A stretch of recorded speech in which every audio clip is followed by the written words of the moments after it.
বিসমিল্লাহির রহমানির রহিম। অনলাইন ভিত্তিক কার্যক্রম রাঙ্গুনিয়া মহিলা কলেজ। এই কার্যক্রম থেকে অনলাইন ভিত্তিক পাঠদান থেকে সকল শিক্ষার্থীকে স্বাগত জানাই।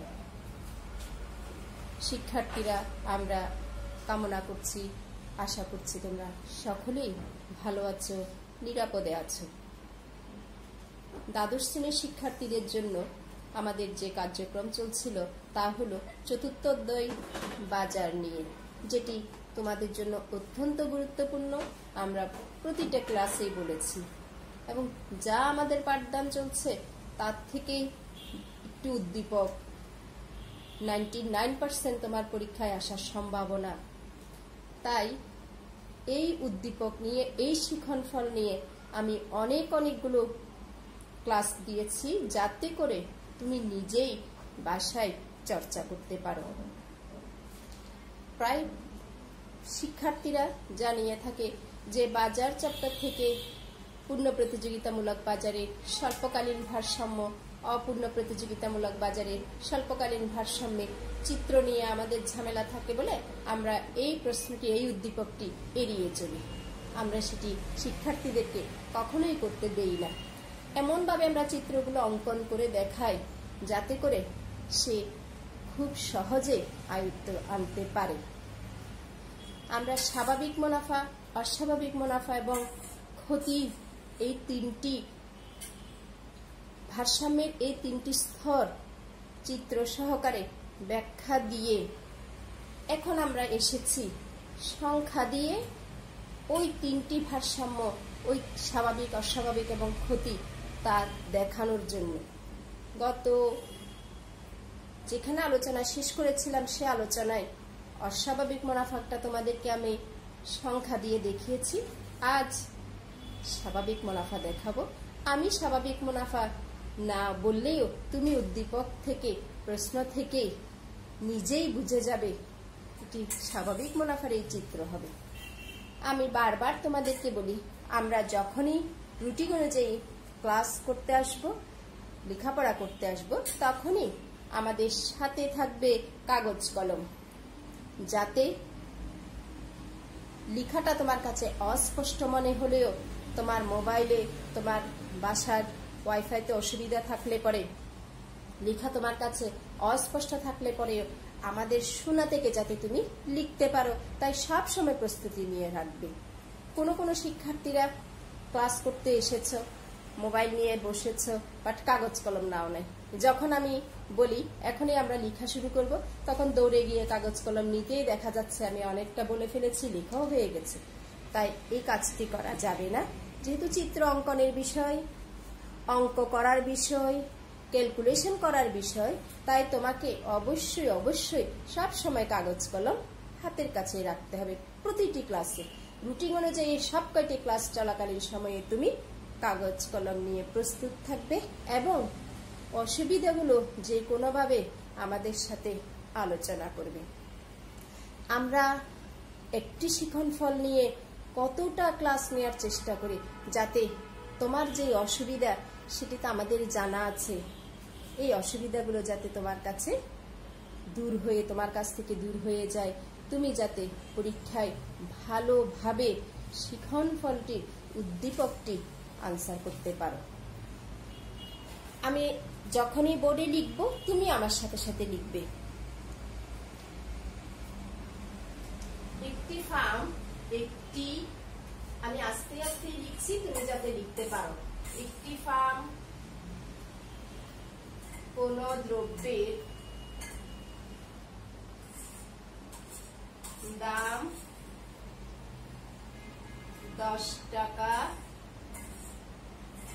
টাকা ধরে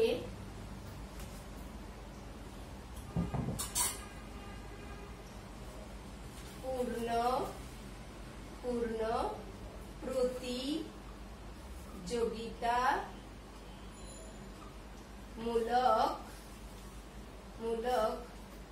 বাজারে বিক্রি করে, দ্রব্য বিক্রি করে বা উৎপাদন করে। এবার শোনো, আমি উদ্দীপকের একটি অংশ লিখে ফেলেছি, এতে করে তুমি নিজেই বুঝে গিয়েছো এই প্রতিষ্ঠানটি যেহেতু পূর্ণ প্রতিযোগিতামূলক, তাই দ্রব্যের দাম যে কোনো বাজারে হোক না কেন, রিয়াজউদ্দিন বাজার, শহরের বাজার, গ্রামের বাজার, স্থানীয় বাজার, জাতীয় বাজার, যেখানেই হোক না কেন দাম 10 টাকা। আমরা বারে বারে উদাহরণ দিয়েছিলাম, লাক্স সাবানের বড়টির দাম 45 টাকা, সে তুমি যেখান থেকেই কেনো। মেটাডোর কলমের দাম 5 টাকা, যা তুমি যেখান থেকেই কিনো। অর্থাৎ বিক্রেতা তোমাকে চেনে বলে 4.5 টাকা দিতে পারবে না, অথবা তুমি অপরিচিত ক্রেতা হলেও বিক্রেতা তোমার কাছ থেকে 6 টাকাও নিতে পারবে না। তাই আমরা বলেছিলাম ক্রেতা বিক্রেতা তাদের কার্যকলাপের মাধ্যমে, ও কার্যকলাপ বলতে তাকেই বুঝাচ্ছি যে বিক্রেতা তোমাকে চেনে, তুমি বিক্রেতার আত্মীয় স্বজন, অথবা বিক্রেতা তোমাকে কখনো দেখেনি, অপরিচিত মনে করে বেশি দাম নিতে চেয়েছিল। বিক্রেতা তোমার আত্মীয় স্বজন বলে কম দামও নিতে পারছে না, আবার তুমি একেবারে অপরিচিত বলে বেশি দামও নিতে পারছে না, যাকে আমরা অর্থনীতিতে বলেছিলাম পূর্ণ প্রতিযোগিতামূলক বাজারের সংজ্ঞায় বলেছিলাম ক্রেতা বিক্রেতা কেউ নিজ কার্যকলাপের মাধ্যমে বাজার দামকে প্রভাবিত করতে পারে না। ক্লিয়ার কথাবার্তা? অতএব আমি যেখানে পূর্ণ প্রতিযোগিতা উল্লেখ করেছি আমার উদ্দীপকে, তুমি তখনই বুঝে নিয়েছ এই দ্রব্যের দাম 10 টাকা, স্থির সবখানে সবখানে। ক্লিয়ার, ঠিক না? এখন আসে যে দ্রব্যটি সে 10 টাকা দামে বিক্রি করে, সেই দ্রব্যের গড় খরচ আমি সংক্ষেপে এসি লিখি। এভারেজ কস্ট এসি 10 টাকা। ফার্ম প্রতিদিন 5 একক দ্রব্য উৎপাদন বা বিক্রি করে। হয়েছে না কথাবার্তা? স্পষ্ট তোমার কাছে? গড় খরচ 10 টাকা, দ্রব্যের দাম 10 টাকা, ওই উৎপাদনকারী প্রতিষ্ঠান প্রতিদিন 5 একক দ্রব্য উৎপাদন করে এবং তার সবটুকুই সে বিক্রি করে। এখনো তোমার কাছে চাওয়া হয়নি উদ্দীপকে কি জানতে চেয়েছে, তুমিও কি নির্ণয় করে দেখাবে। এখনই তোমাকে প্রশ্ন করলো। আমি বারে বারে বলি শিক্ষার্থীরা, আমরা শিক্ষণফল থেকে, পাঠ শিরোনাম থেকে, উদ্দীপক থেকে আগেই নিজে উত্তর খুঁজে বের করে ফেলব। এরপরে আমার কাছে বিষয়টা অত্যন্ত ইজি হয়ে যায়। আমি তোমাকে শিরোনাম দিয়েছি কি? ফার্মের ভারসাম্য। তুমি নিজে নিজে দুটো শব্দকে ব্যাখ্যা করো। সব কয়টি শব্দের ব্যাখ্যা তুমি অনেক আগে থেকেই জানো।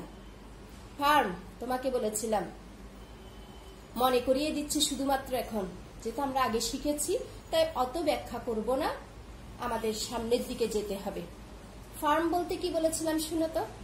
সমজাতীয় দ্রব্য উৎপাদন প্রতিষ্ঠানকে ফার্ম বলে। মেটাডোর কলম ফার্ম, অল টাইম কলম ফার্ম, ইকোনো কলম ফার্ম। সমজাতীয় দ্রব্য উৎপাদনের প্রতিষ্ঠানকে ফার্ম বলে। আবার ওই ফার্মের সমষ্টিকে Matador, all time, Econo, high school, ওই কলমের সকল সমজাতীয় কলমের সমষ্টিকে কলম শিল্প বলে। ক্লিয়ার না? তাহলে সমজাতীয় দ্রব্য উৎপাদন প্রতিষ্ঠানকে ফার্ম বলে, ফার্মের সমষ্টিকে শিল্প বলে।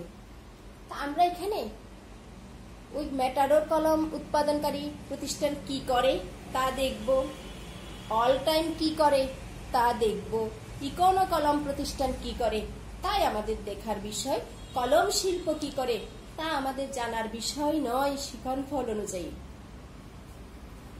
পাশে আর একটা শব্দ কি আছে? ভারসাম্য। তুমি অনেকবার শিখেছ, অনেকবার শুনেছ, তাও প্রতিটি শিক্ষণফলের বেলায়, উদ্দীপকের বেলায় আমাদেরকে একটু মনে করিয়েই দিতে হয় যাতে তুমি কখনোই ভুল না করো। ভারসাম্য বলেছিলাম কেমন?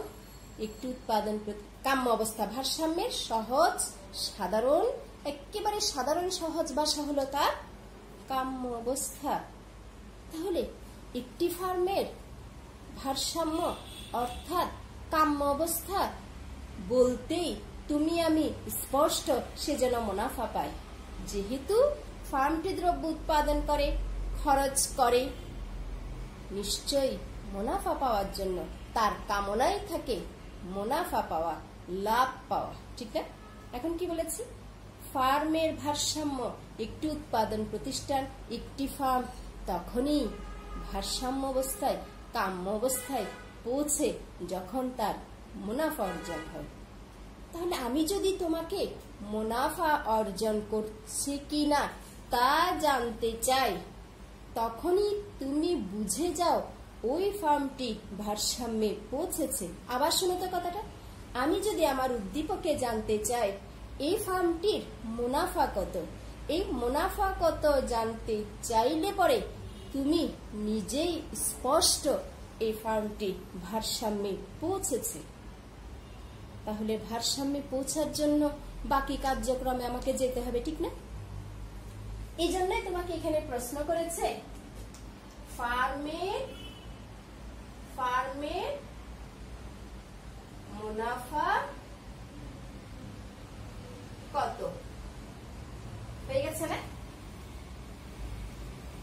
শিক্ষার্থীরা, ফার্মের মুনাফা অর্জনের বিষয়টি আমি গত পাঠদান কার্যক্রমে সবটুকু লিখে দিয়েছি, সম্পূর্ণটাই লিখে দিয়েছি। আজকে শুধুমাত্র সরাসরি চিত্র অঙ্কন করে মুনাফা নির্ণয় করে তোমাকে দেখিয়ে দেব। যেহেতু কি লিখবে, কি জ্ঞানমূলক হবে, অনুধাবন কি হবে, প্রয়োগ কি হবে, উচ্চতর দক্ষতা কি হবে, সবটুকু আমি গত পাঠদান কার্যক্রমে তোমাকে সবটাই লিখে দিয়েছি, দুবার করে লিখে দিয়েছি। যখন আমরা P1 P বার Q বার দিয়ে নির্ণয় করেছিলাম মুনাফা, তখনও লিখে দিয়েছি। এরপর আবার সংখ্যা দিয়ে যখন দিয়েছি তখনও তোমাকে লিখে দিয়েছি। তাই আজকে আমরা সরাসরি চিত্র অঙ্কনের দিকেই চলে যাব। আমরা বলবো একটি ফার্ম তখনই ভারসাম্যে পৌঁছে যখন ভারসাম্যের দুটি শর্ত পূরণ করে।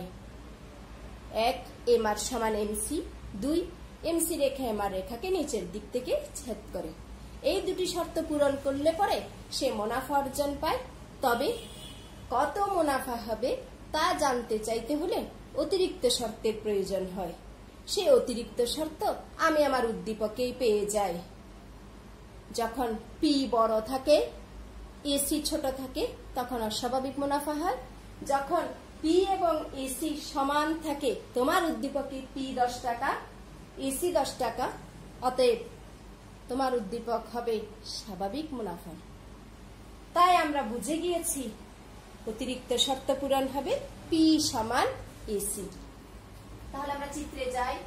আমার সাথে সাথে খুব ভালোভাবে চিত্র অঙ্কন করবে, সে অনুযায়ী আমরা মুনাফা নির্ণয় করে নিতে পারবো। আমার সাথে সাথে দাও লম্ব অক্ষ দাও, দিয়েছ, আমার সাথে সাথে দেবে। ভূমি অক্ষ দিয়েছ, সীমা চিহ্নিত করে দাও, সীমা চিহ্নিত করে দাও। এরপরে অরিজিন দাও, দিয়েছ, ঠিক না? স্বাধীন চলক দাম, আয়, ব্যয়, প্রাইস, রেভিনিউ, কস্ট। অধীন চলক উৎপাদনের পরিমাণ, বিক্রির পরিমাণ। এটুকু অনেকবার বলেছি। এরপরে বলে দেই কেন জানো? এরপরে দেখা যায় পরীক্ষার সময় আমরা লম্ব অক্ষ, ভূমি অক্ষ দিয়েছি, অরিজিন দিয়েছি, স্বাধীন চলক কি হবে, অধীন চলক কি হবে, এই নিয়ে দ্বিধাদ্বন্দ্বে থাকি। সেই দ্বিধাদ্বন্দ্ব না থাকার জন্য আমি প্রতিবারই বলে দিই পূর্ণ প্রতিযোগিতামূলক বাজারে পি সমান AR সমান MR সমান D। পি মানে প্রাইস, AR মানে এভারেজ রেভিনিউ, MR মানে মার্জিনাল রেভিনিউ, D মানে চাহিদা রেখা। পূর্ণ প্রতিযোগিতামূলক বাজারে দাম রেখা, গড় আয় রেখা, চাহিদা রেখা, প্রান্তিক রেখা ভূমি অক্ষের সমান্তরাল হয়ে গেছে না? একটি উৎপাদন প্রতিষ্ঠান তখনই ভারসাম্যে পৌঁছে যখন MR সমান MC হয়। MC রেখা কেমন হয়েছে দেখো, এই বিন্দুতে MR সমান MC হয়েছে, যার নাম দিলাম A, এবং MC রেখা MR রেখাকে নিচের দিক থেকে ছেদ করে উপরে গিয়েছে। দুটি শর্ত পালন হয়ে গেছে। অতিরিক্ত শর্তের জন্য আমরা ওই যে তিনটা অতিরিক্ত শর্তের একটি অতিরিক্ত শর্তের জন্য আমরা অপেক্ষা করছি। এখানে আমার এ বিন্দুতে আমার দুটি শর্ত পূরণ হলো। সেই দুটি শর্ত ভারসাম্য অর্জনের শর্ত, বাট কত মুনাফা হবে তা জানতে হলে আমাকে অতিরিক্ত শর্তের কাছে যেতে হবে। সে অতিরিক্ত শর্তের কাছে যাওয়ার সময় তুমি তোমার উদ্দীপকের কাছে যাবে। উদ্দীপকে যখন দেখতে পাচ্ছ দাম 10 টাকা, গড় খরচ 10 টাকা, অতএব অতিরিক্ত শর্ত হবে এসি রেখা পি রেখাকে স্পর্শ করা। এসি রেখাটা একটু সুন্দর করে অঙ্কন করে দেই। এই স্পর্শ করেছে না? অতএব তোমার অতিরিক্ত শর্ত পূরণ হয়েছে। এর নাম এসি রেখা। এবার আসো, যে বিন্দুতে MR সমান MC হয়েছে সেই বিন্দু থেকে পি রেখা বরাবর আসো 10 টাকা, ঠিক আছে? সেই বিন্দু থেকে বিক্রির পরিমাণের কাছে আসো 5 একক, তোমার উদ্দীপকে আছে। আবার তাহলে যেই বিন্দু, এইখান থেকে আগে আমি টিআরটা বের করে দেখাই, তাহলে তোমার জন্য অনেকটা ইজি হবে। রেখাটির নাম কি ছিল? পি সমান AR সমান MR সমান D। এখন আমরা কি বলেছি? টিআর বের করব। পাই সমান আমরা কি জানি? পাই সমান টিআর মাইনাস টিসি, ঠিক না? মুনাফা বের করতে বলছি না? মুনাফা হলো পাই, পাই সমান টিআর মাইনাস টিসি। টিআর সমান আমরা কি জানি? পি গুণন কিউ। তোমার উদ্দীপকে পি হলো 10 টাকা, কিউ হলো 5 একক সমান 50 টাকা। কি পেলাম? মোটাই হয়েছে। তোমাকে না বলেছে মুনাফা কত নির্ণয় করতে? তো মুনাফা কত নির্ণয় করতে হলে তোমার লাগবে টিআর, লাগবে টিসি। আসো টিসি নির্ণয় করি। টিসি সমান আমরা জানি এসি গুণন কিউ। তোমার চিত্রে এসির কাছে আসো, এই যে এসি, সে এসি থেকে লম্বকে আসো 10 টাকা, তোমার উদ্দীপকে আছে, ঠিক না? আবার উৎপাদনের পরিমাণের কাছে আসো, কিউ 5 একক, তোমার উদ্দীপকে ছিল সে প্রতিদিন 5 একক উৎপাদন করে, 5 একক বিক্রি করে। তাই আমরা যখন পি বলেছি তখন কিউ হবে বিক্রির পরিমাণ, টিআর এর বেলায় কিউ হলো বিক্রির পরিমাণ, টিসি এর বেলায় কিউ হলো উৎপাদনের পরিমাণ। অনেকবার শিখেছি আমরা বিষয়টি। এসি সমান কি পেলাম? 10 টাকা, উৎপাদনের পরিমাণ কত? 5 একক সমান 50 টাকা। শেষ আমাদের কার্যক্রম। আমরা বলবো এখন টিআর মাইনাস টিসি দিচ্ছি। এখানে টিআর পেলাম 50 টাকা, টিসি পেলাম 50 টাকা সমান 0 টাকা। 50 থেকে 50 গেলে পরে 0, যা হলো স্বাভাবিক মুনাফা। স্বাভাবিক মুনাফা। তোমাকে কি চেয়েছে উদ্দীপকে? মুনাফা কত? তুমি বলবা মুনাফা হলো 0। আমরা জানি শেষে লিখে দিবা, আমরা জানি পায়ের মান 0 আসলে তাকে স্বাভাবিক মুনাফা বলা হয়। কেননা ওই গড় খরচের ভিতরে সে লাভের একটি অংশ অন্তর্ভুক্ত করে রেখেছে। 10 টাকা গড় খরচ বলেছে না, সেখানে মনে করে সে তার 9.5 টাকা সব মিলিয়ে খরচ হয়েছে, আর 50 পয়সা সে লাভের অংশ অন্তর্ভুক্ত করে রেখেছে বলে যখনই পায়ের মান শূন্য আসবে তখন আমরা বলবো সে স্বাভাবিক অবস্থায় আছে, সে স্বাভাবিক মুনাফা স্তরের দিকেই আছে। শিক্ষার্থীরা, তোমরা নিজেরা এভাবে দাম এবং গড় খরচকে সমান সংখ্যা ধরে চিত্র অঙ্কন করে আমার ওই যে অঙ্কের সিস্টেম করে মুনাফা নির্ণয় করবে, যাকে বলবে শূন্য আসলে পরে স্বাভাবিক মুনাফা। পরবর্তী কার্যক্রমে আমরা ক্ষতিটাকে সংখ্যার সাহায্যে দেখাবো। তোমরা সবাই ভালো থাকো, সুস্থ থাকো। আল্লাহ হাফিজ।